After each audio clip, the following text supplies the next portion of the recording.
Dovolte mi, aby som vás privítala na otvorení výstavy najlepších projektov 9. ročníka ceny profesora Jindřicha Halabalu tu v Spišskej Novej Vsi a privítala medzi nami pána primátora mesta doktora Volného,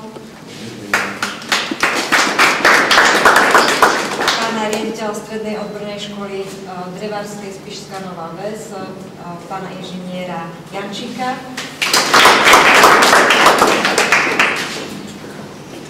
našich priateľov, kolegov z Technickej univerzity z Pekingu a všetkých vás, prítomných hostí. Dovolte mi, aby som otvorila túto výstavu za organizátora súťaže Technickú univerzitu vo Zvolenie, katedru dizajnu nábytku a drevárskych výrobkov a aj z pozície kurátora tejto súťaže, ktorá má už za sebou 9-ročnú históriu. V tomto ročníku súťaže súťažilo celkovo 13 škôl z 5 európskych krajín, z Belgicka, z Poľska, z Maďarska, Slovenskej republiky a z Českej republiky. Takže ten výber, ktorý tu prezentujeme, nie je výberom len prác slovenských študentov. Práce posudzovala medzinárodná porota zložená zo zástupcov vyučujúcich zo škôl, ktoré sa súťaže zúčastnili. A okrem teda vyučujúcich to boli aj prizvaní hostia z praxe, zástupcovia Slovenského centra dizajnu a ďalší odborní posudzovatelia. Takže 13-členná porota rozhodla o udelení 6 hlavných cien a 4 uznaní, ktoré máte možnosť tu v priestore vidieť. Tu na pôde Spišskej Novej Vsi sa naša výstava koná už po druhý raz, aj teda vďaka podpore mesta Spišská Nová Ves, za čo ďakujeme aj v rámci teda dobrej spolupráce, ktorú máme so Strednou odbornou školou Spišská Nová Ves. A ja by som chcela vysloviť teda nádej, že z vás, z radou študentov z Strednej odbornej školy, budeme mať našich študentov na katedre dizajnu nábytku, prípadne študentov iných dizajnerských odborov v rámci Slovenskej republiky. Chcela by som ešte odozdať slovo vedúcemu katedry akademickému sochárovi Renému Panírovi. Ďakujem za slovo, ďakujem pani Stefankašovej ako kurátorke výstavy. Veľmi si vážim, že pán primátor si našiel čas a že prišiel na otvorenie tejto výstavy. Veľmi ďakujem pánovi riaditeľovi, že nám toto umožnili.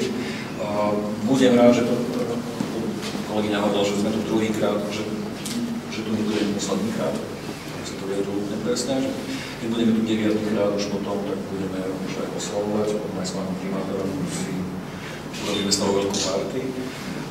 Dnes sme veľmi radi, že tu môžeme odprezentovať tieto práce. Dúfam, že bude inšpiráciou pre vás minimálne v uvažovaní tu na štúdiu na strednej škole.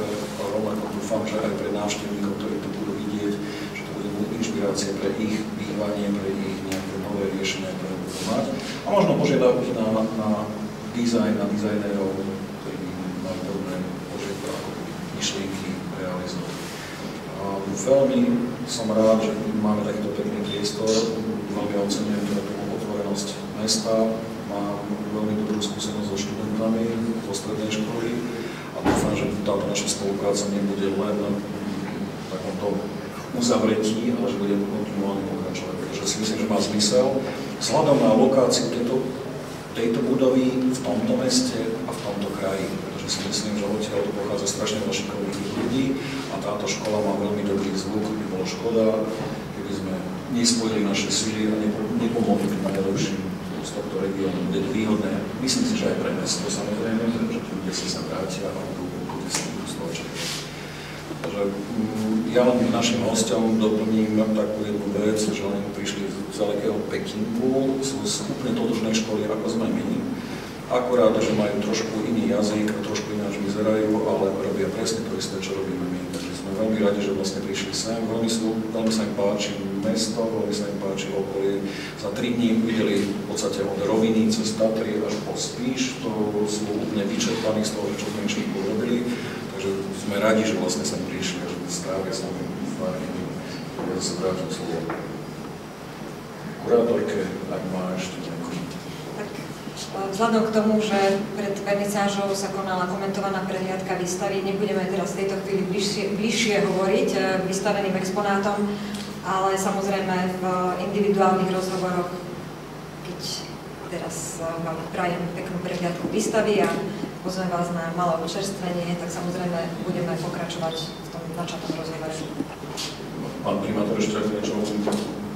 Ďakujem pekne, ja som veľmi milo prekvapený, lebo som myslel, že to na takejto medzinárodnej úrovni bude a samozrejme, pokiaľ dobre si pamätám, tak boli dve významné stredné priemyselné školy dervácké na Slovensku, dozvolenia z Spišského Lesy a potom samozrejme vysoká škola, ktorá bola jediná na Slovensku, dozvolenie, ktorá alebo funguje a som rád, že sme zachovali našu priemyselku, dokonca niektoré klasy výrobských škôl, dokonca aj rekonstrukciou v rámci eurofondov, aj keď je to v podstate najnovšia škola v našom meste, tak to je tiež zásluha pána riaditeľa, ktorý sa veľmi dobre ujal svoje funkcie a táto výstava ma veľmi milo prekvapila ten aj úroveň.